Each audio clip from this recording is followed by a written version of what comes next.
فبأي آلاء ربكما تكذبان؟ بسم اللہ الرحمن الرحیم۔ السلام علیکم ورحمۃ اللہ وبرکاتہ۔ ایک دکان پر 2-3 لڑکے بیٹھے تھے۔ ان کے قریب سے ایک قادیانی گزرا۔ انہوں نے اسے سنانے کے لیے مرزا کو 2-3 گالیاں دے دیں۔ یہ واقعہ اکاڑا شہر کا اور پاکستان بننے سے پہلے کا ہے۔ اس وقت انگریز حکومت قادیانیوں کا پورا ساتھ دیتی تھی۔ اس قادیانی نے مسلمان لڑکے کے خلاف عدالت میں ہتک عزت کا دعویٰ کر دیا۔ اس پر اکاڑا کے مسلمانوں نے مجلس احرار لاہور کے دفتر کو خط لکھ کر ساری صورتحال بتائی اور درخواست کی کہ ان مدد کے لیے دفتر سے کسی کو بھیجا جائے جو عدالت میں ہماری مدد کر سکے۔ حضرت عطا اللہ شاہ بخاری رحمۃ اللہ علیہ نے مولانا محمد حیات رحمۃ اللہ علیہ کو حکم دیا کہ آپ اکاڑا چلے جائیں اور اس کیس کی پیروی کریں۔ مولانا حیات اکاڑا پہنچ گئے، دوستوں سے ملاقات کی، سارے کیس کا مطالعہ کیا، پھر ایک وکیل کی خدمات حاصل کی، اسے کتابیں دکھائیں، حوالے دکھائے اور یہ بھی بتایا کہ مرزا نے مسلمانوں کو کیا کیا گالیاں دی ہیں اور اسے سمجھایا کہ کیا بات کرنی ہے اور کون کون سے دلائل دینے ہیں۔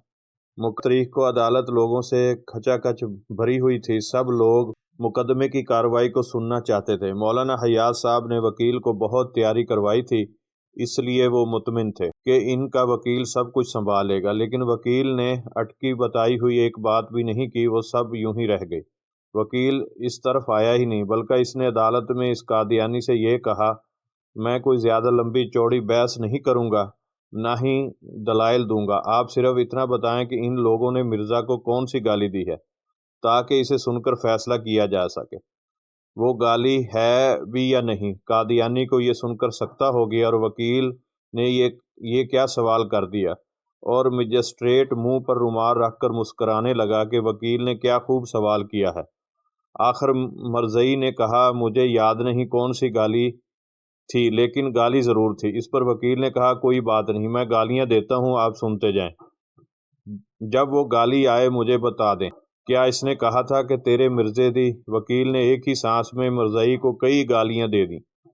پھر اس نے قادیانی سے پوچھا، کیا ان گالیوں میں وہ گالی آئی ہے جو ان لڑکوں نے دی تھی؟ قادیانی نے پھر کہا، مجھے یاد نہیں۔ اس پر وکیل نے کہا، تو پھر اور گالیاں سنو۔ وکیل نے پوری 51 گالیاں دی۔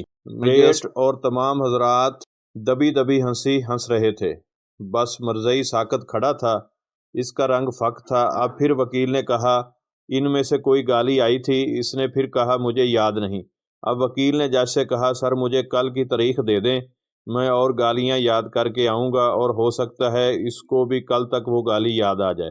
جج نے تیسرے دن کی تاریخ دے دی۔ تیسرے دن جب وکیل اور مسلمان عدالت میں پہنچے تو قادیانی وہاں موجود نہیں تھا۔ میٹ نے مسلمانوں کو بتایا کہ وہ کل ہی درخواست دے گیا تھا کہ ہم اپنا کیس واپس لیتے ہیں۔ نوٹ: اور یوں یہ کیس بھی مسلمانوں نے جیت لیا۔ تاجدار ختم نبوت زندہ باد۔